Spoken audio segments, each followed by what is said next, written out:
자, 우리에게 주신 하나님 말씀은 시편 13편 1절에서 6절에 있는 말씀입니다. 우리 한 목소리로 천천히 또박또박 읽도록 하겠습니다. 다 찾았죠? 네. 함께 읽겠습니다. 시작. 여호와여, 어느 때까지니까 나를 영원히 잊으시나이까? 주의 얼굴을 나에게서 어느 때까지 숨기시겠나이까? 나의 영혼이 번민하고 종일토록 마음에 근심하기를 어느 때까지 하오며 내 원수가 나를 치며 자랑하기를 어느 때까지 하리이까?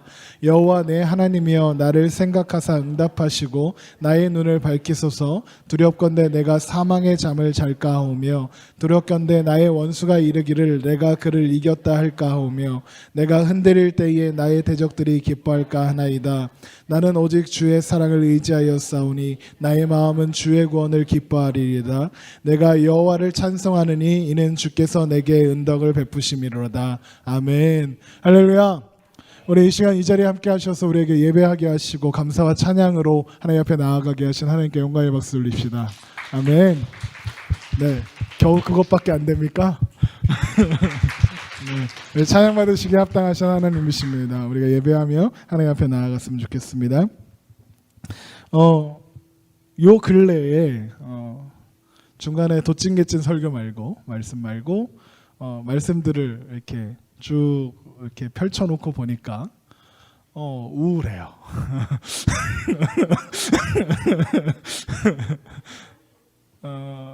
첫 번째가 뭐였죠? 그래서 오늘을 삽니다. 두 번째가 뭐였는지 생각나요? 네, 그런 식입니다. 괜찮습니다. 네, 나도 잘 기억 못해요. 나도 봐야 알아. 그래서 좀 이렇게 밝은 분위기에 하나님은 살아계십니다. 우리는 우울하지 않습니다. 이런 말씀을 준비하려고 애를 써봤으나 네, 오늘 제목 함께 보겠습니다. 시작. 네, 이런 식으로 됐습니다. 제목에서 주는 느낌이 있죠. 예, 그래도 괜찮지 않다는 얘기입니다. 제가 개인적으로 세상에서 제일 듣기 싫어하는 충고가 있습니다. 조언, 위로도 아닌 것이 겁나 짜증나게 하는 말이 있습니다. 그게 뭐냐면, 야, 세상에 너보다 힘든 사람이 얼마나 많은데 넌 그것 가지고 그래 라는 말입니다. 그걸 몰라서 내가 힘드냐? 그런 마음으로 알아요. 저보다 어렵고 나보다 힘들게 나보다 더 고통스럽게 그럼에도 불구하고 긍정적으로 행복하게 사는 사람들 겁나 많습니다. 맞나요? 있긴 있나요? 네.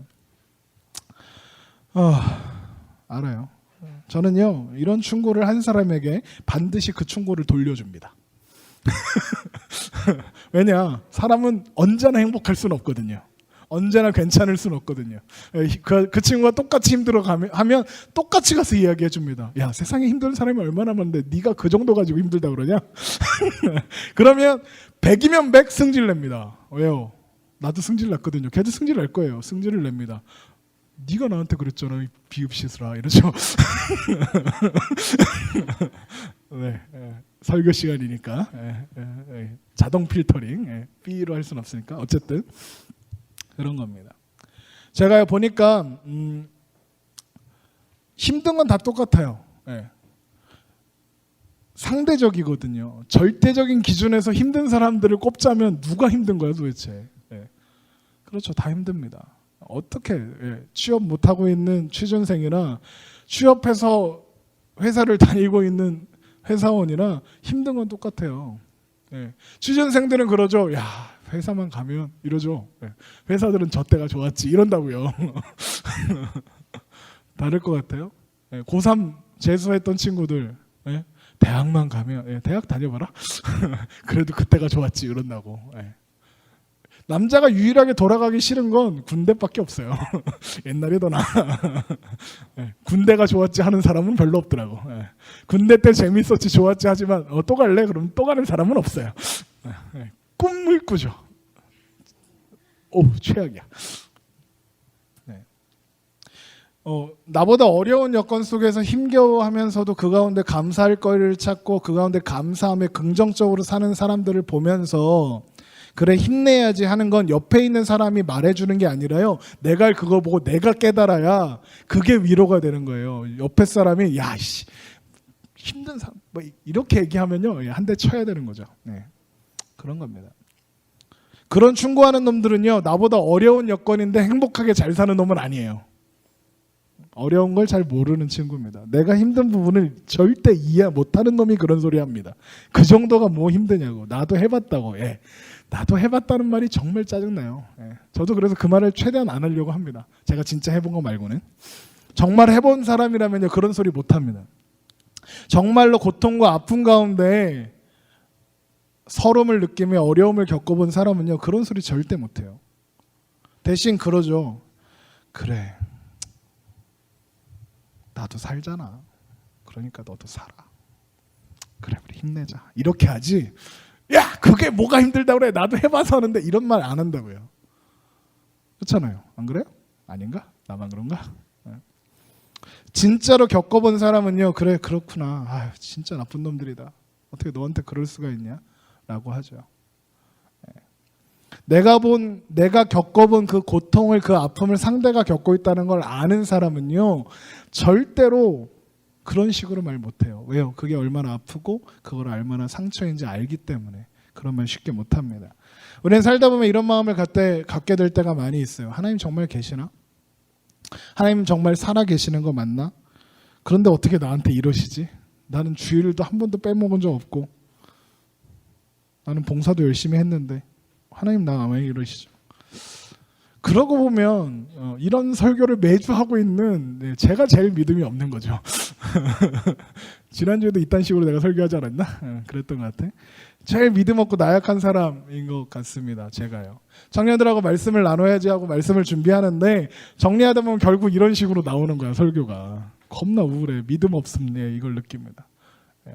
여기서 여러분이 저보다 믿음이 좋습니다. 여기서 듣고 앉았잖아요.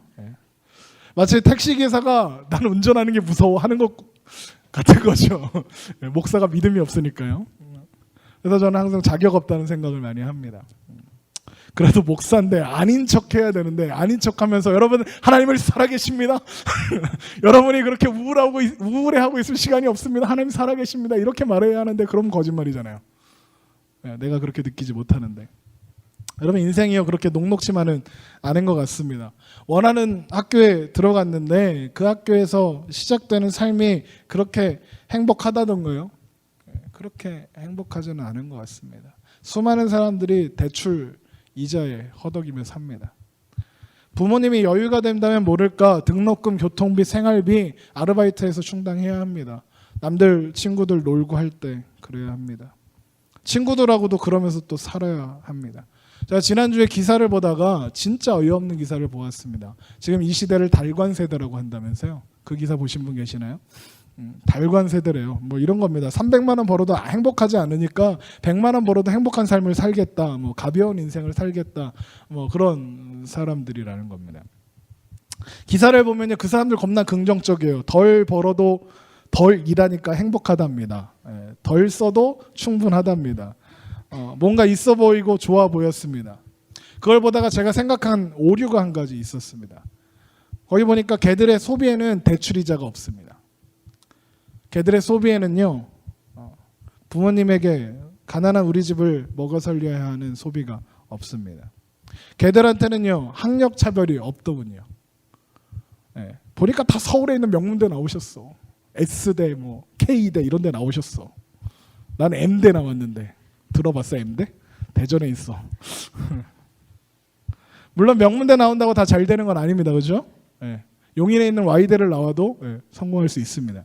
그러나 걔들은요 조금 벌어서 자기가 하고 싶은 거 하고 살 만큼의 여유가 있는 겁니다. 걔들 보니까 다들 대기업에 들어갔었어요. 연봉 겁나 많이 받아봤어요. 6천만 원, 7천만 원 받아봤어요. 받아봤는데 아침부터 저녁까지 야근까지 하는 그 인생이 너무 싫어서 때려치고 나온 사람들이에요. 무슨 말입니까? 선택의 여지가 있었던 사람들입니다. 그들에겐 그게 선택이었습니다. 그런데 대부분의 이 시대를 살아가는 청년들은 선택의 여지가 없어서 삽니다. 도대체 학자금 대출은 누가 다 갚죠? 누가 다 갚고 언제 갚고 한 학기 동안 학교 다니면서 쓸 교통비, 차비 벌기 위해서 방학 동안 알바해야 되고 스펙을 또 쌓아야 되니까 학원도 다녀야 하고 하고 싶은 거 다 하고 읽고 싶은 책 다 읽으면서 다니고 싶은 여행 다 다니면서 살기에는 우리의 삶이 그렇게 녹록치만은 아는데 난 아직 어리니까 그래도 해보고 싶은 거 해볼래 라고 하기에는 이제 한 살 한 살 늙어가고 있는데, 왜 선택의 여지가 없이 뭐라도 하고 살아가야 하는 사람들이 대부분이에요. 마치 달관 세대, 그 세대가 마치 이 세대를 살아가는 청년들의 마치 전형이고 긍정적인 모습인 것처럼 꾸며대고 있는 그 기사가 정말 짜증났습니다. 마치 야 어차피 현실은 변하지 않아 니들이 포기해 라고 하는 것 같았기 때문에 그렇습니다. 야 얘들 봐 얼마나 긍정적이야, 니들도 이제 포기하고 긍정적으로 살아 하는 것 같았어. 시작하면서 이야기한 것처럼 다들 그렇게 사는데 넌 왜 그렇게 답답하게 사니 우울하게 사니 라고 말하는 것 같아서 싫었습니다. 두려우니까 두려운 거지, 힘드니까 힘든 거지. 선택의 여지가 있었으면 힘들지도 않을 거 아닙니까? 또 어떤 사람들은 이야기해요. 야 누구를 원망해, 네가 공부 안 했잖아. 니들 같이 놀았잖아. 걔들 공부할 때 너 놀았잖아. 그러니까 네가 부러워하는 그 인간을 이기려면 몇 배 더 노력했어야지. 같이 놀았으니까 네가 망한 거지. 막 이런 거. 맞는 말 같죠? 듣고 보다 보면 그래 내가 잘못했지라는 생각을 하게 됩니다. 근데 생각해보면 물론 그때 좀 더 공부할 걸, 그때 책 몇 권 더 읽어볼 걸 이런 생각이 들기도 합니다. 그런데요 저는 그게 좀 말이 안 된다는 사실을 요즘에 깨닫습니다. 제가요 어디 가서 개인적으로 책 읽은 걸로, 독서량으로, 독서 내공으로 어디 가서 밀리지 않습니다. 저는 소설부터 인문학까지, 철학, 나랑 책 읽은 거로 얘기하자 그러면 여기서 이길 수 있는 사람은 없을걸요? 있을라나? 도전해. 한번 다이다이 떠보자. 그렇다고요. 물론 깊게 독서하신 분들, 저보다 더 많은 독서를 하신 분들 많이 만나요. 그분들 앞에서 저의 얕고 넓기만 한 그 지식에 부끄러움을 느끼지만 대부분 어지간한 사람들 앞에서는 책 읽는 걸로 안 꿀려요. 근데요 저랑 같이 놀던 그 인간이요, 그 쉐이가 걔랑 같이 놀았어요. 맞아요. 이게 그런데 걔가 도서관에서 잘 때요 저는 책 봤어요. 같이 놀고 걔는 도서관에서 자고 나는 책 보고요. 걔가 지하철에서 잘 때 저는 책 봤고요. 그렇다니까요. 걔가 수업 시간에 들어와서 잘 때 저는 필기했고요. 그 필기를 걔가 빌려줘서 같이 시험 봤는데 걔가 더 시험 잘 봤고요. 좀 짜증나긴 하지만 그랬습니다. 그런데 그놈은 아버지 잘 만나서 짜증나요. 노력은 배신하지 않는다? 노력은 배신해요. 미안합니다. 이런 얘기 자꾸 하면 안 되는데. 아유, 다 때려치자 이렇게 될까봐 불안하네요. 그러지 마세요. 여러분, 그런 영적인 결핍 상태가 오래되면요 힘들어요. 힘드니까. 그런데 목사잖아요. 어떻게 해야 되는지 알아요. 뭐 할까요? 기도해요. 새벽에 가서 기도합니다. 저는 새벽 예배 거의 안 빠집니다. 새벽에 가서 기도해요. 기도를 하면서 하나님, 그래요. 기도합니다. 하나님 날 좋게 하시는 분이시죠? 그런 거죠? 맞죠? 그런데 난 왜 이래요? 막 이러면서 기도합니다. 긍정적으로 살고 싶은데 안 돼요. 하나님 거기 계시나요? 들리시나요? 막 합니다. 그런데 지난 주간에 하나님 응답하셨습니다. 아니, 뭐라고 응답하셨을까요? 야, 이 쉐이야, 목사가 돼가지고는 그 소리 자꾸 할래? 닥치고 가만히 좀 살아. 이러셨을까요? 하나님 어떻게 응답하셨을까요? 하나님께서는 저에게 한 사람의 패친을 만나게 하셨습니다. 여러분, 때로는 하나님의 SNS로 응답하시기도 하셔요. 페이스북으로 응답하셨습니다. 패친인데요, 오선아 선생님이라는 분을 만나게 되었습니다. 이분은 작가고요, 청소년부 선생님입니다. 우연히 이제 이렇게 눈팅이라고 하죠. 눈팅을 하다가 발견한 분입니다. 그분이 쓴 책이 이렇게 떴어요. 뭐라고? 책 제목이 너무 좋아서 책 제목이 완전 내 스타일이야. 그래서 이 사람이 누군지도 모르고 어떤 책인지도 모르면서 책 제목이 너무 마음에 들어서 샀어. 제목이 청소년 시키루들에게. 나는 쉐이라고 하는데 이분은 시키루라고 하는구나. 마음에 들었죠. 그래서 책을 주문합니다. 읽었어요. 매력적이에요. 그래서 패친을 신청합니다. 받아줬어요. 실제 친구는 아니니까 이제 친한 척을 막 할 수는 없어서 이렇게 좋아요만 누르는 그런 사이입니다. 눈팅하는 거예요. 그러다가 그분이 상매로 그 책 한 권을 추천을 합니다. 이거예요. 제목이 그래도 괜찮은 하루입니다. 네. 네. 이겁니다. 그래서 작가가 구작가예요. 구작가. 필명인데요. 구작가. 벤이라는 토끼 한 마리가 표지에 그려져 있습니다. 이 토끼가 벤이래요. 네. 아무튼 내가 좋아하는 작가가 소개하는 책이니까 읽어봐야겠다 싶어서 안에 내용도 안 보고 책 소개도 안 보고 그냥 주문합니다. 네. 클릭 3번으로 주문했습니다. 읽었어요. 아주 금방 30분도 안 걸려요. 네. 글씨보다 그림이 많아요. 네. 네. 겁나 좋은 책이야. 내 스타일이야. 네. 이분하고도 패친이고요. 네. 인스타 마팔 됐습니다. 네. 제가 이 책 읽은 거를 올렸더니 이분이 먼저 선파를 하셨어요. 네. 이분의 이야기를 해줄게요. 구작가는요, 자기 이야기를 이 벤이라는 토끼를 통해서 동화처럼 풀어냈습니다. 어른 그림책이에요. 어른 그림책. 예, 우리 딸이 탐내서요. 예, 서재 제일 높은 곳에다 보관 중입니다. 사은품으로 그 컬러링 엽서가 왔어요. 예, 이건 뺏겼습니다. 아빠가 색칠 공부가 뭐가 필요하냐며 뺏어갔습니다. 어쨌든 이거 지금 주문하면 이거 책 장사 같네. 예, 지금 주문하면 컬러링 엽서를 준답니다. 예, 요즘에 유행한다며 어른 색칠 공부. 예, 어쨌든 필명은 구작가고요. 본명은 구경선 작가입니다. 선천적으로 듣지 못하는 사람입니다. 그러면 하나님께서 그 가운데 재능을 주셔서 그림을 잘 그렸습니다. 그래서 실력으로만 한국 애니메이션 고등학교에 들어갔습니다. 그런데 거기에서 현실의 벽에 부딪히게 돼요. 그래서 중퇴합니다. 귀가 들리지 않는다는 이유로 학교 생활을 하기가 어렵고 또 할 줄 아는 건 그림 그리는 것밖에 없는데 귀가 들리지 않는다는 이유로 사회생활을 할 수 없었습니다. 그러다가 싸이월드라는 게 생겼습니다. 거기에 스킨 작가를 모집한다는 소식을 듣게 됩니다. 그래서 그림을 그려서 보내게 됩니다. 스킨 작가가 됐어요. 어느 날 제 핸드폰에 이거 보이나요? 네, 제 핸드폰 배경화면을 한 이 그림을 다 귀찮다는 생각으로, 예, 제목이 다 귀찮아요. 예, 이 그림을 그려서 싸이월드에 보냈다가 이게 대박이 납니다. 이게 대박이 나요. 모든 사람들의 청년들의 마음을 대변한 거죠. 2008년 이걸로 유명해집니다. 유명해져서 이렇게 알려지고 그리고 나름 괜찮은 삶의 방식을 찾아가고 있습니다. 그러다가 페이스북이 등장하죠. 예, 그러면서 싸이월드가 망해갑니다. 예, 그리고 스킨 작가에서 잘리게 됩니다. 덕분에 구작가에게 위기가 와요. 뭘 해야 될지 고민하게 됩니다. 그런데 그럴 때 야맹증이 유독 심했던 이 구작가에게 친구가 야 병원 한번 가봐라고 합니다. 그래서 병원에 갔더니 망막색소 변성증이라는 진단을 받게 됩니다. 이 병이 뭐냐? 점점 시야가 좁아지는 병입니다. 그러다가 안 보여지게 되는 그런 병입니다. 아직 치료법이 없대요. 이 병으로 유명한 사람이 개그맨 이동우 씨입니다. 그러니까 이제 구작가는요, 어느 날 아침에 눈을 떴는데 여전히 세상은 깜깜하고 그런 상황을 만나게 될지도 모른다는 거죠.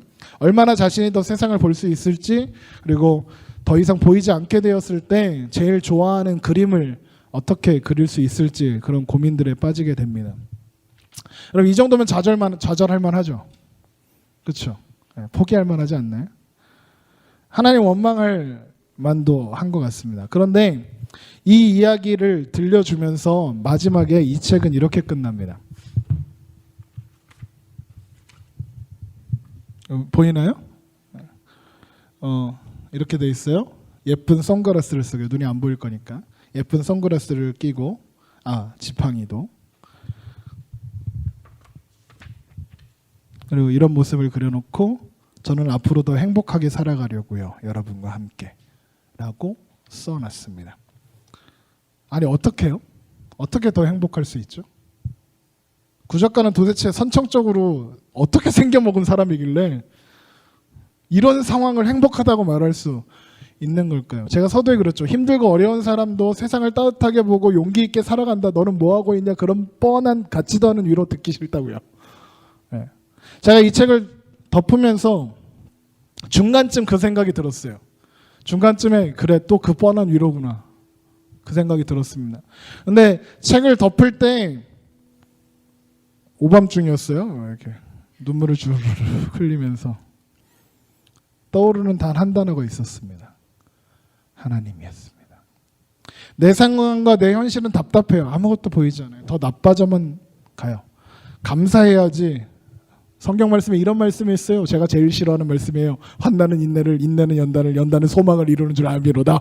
그래, 그래야지. 그러면서 마음을 다 잡아봐도 도대체 이 현실의 참혹함 속에서 견딜 수 없이 마음이 아픈데, 이 시대의 청년들의 아픔이 느껴지는데 어떻게 감사하고 살으라고, 어떻게 하나님 함께 하시니까 승리하며 살으라고, 믿음대로 살으라고, 믿음대로 될지어다. 믿음이 무너져가고 있는 이 시대의 청년들에게 내가 어떻게 그렇게 말을 할 수 있느냐. 견디라고. 수많은 위로의 말과 권면의 말이 귀에 들리지도 않는데 내가 뭘 할 수 있느냐고 그렇게 낙심하고 있는 이 세대에 내가 어떻게 그런 말을 할 수 있느냐라고 생각하고 있는 그때에 하나님은 SNS에서 응답하셨습니다. 그리고 이 짧은 그림책에서 하나님을 발견하게 하셨습니다. 여러분, 다윗 하면 떠오르는 시는 뭔가요? 다윗. 여호와는 나의 목자시니 내가 부족함이 없으리로다. 현실은 여호와는 나의 목자인데 난 왜 이렇게 부족한 게 많아? 이건데.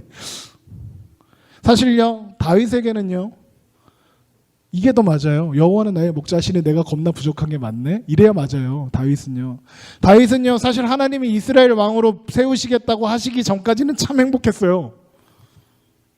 아침에요, 돌팔매 하나 옆에 권총처럼 딱 차고 기타 하나 딱 짊어지고 점심 도시락 들고 양떼와 함께 풀밭으로 나가요. 거기서 양떼를 돌보면서 이렇게 늑대 같은 거 한데 오면 돌 던져갖고 막 명중 이러면서 기타 치면서 노래하고 그렇게 살았던 아이예요.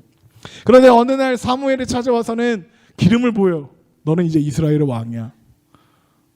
그게 뭔데요? 이랬는데 어느 날 형들한테 도시락 주러 전쟁터에 갔다가 키 큰 놈이 까불고 있길래 돌멩이 하나 던졌는데 죽었어. 그랬다가 사울의 사위가 돼요. 그랬다가 이스라엘의 장군이 돼요. 그랬다가 사울보다 유명해져요. 사울이 죽이려고 합니다.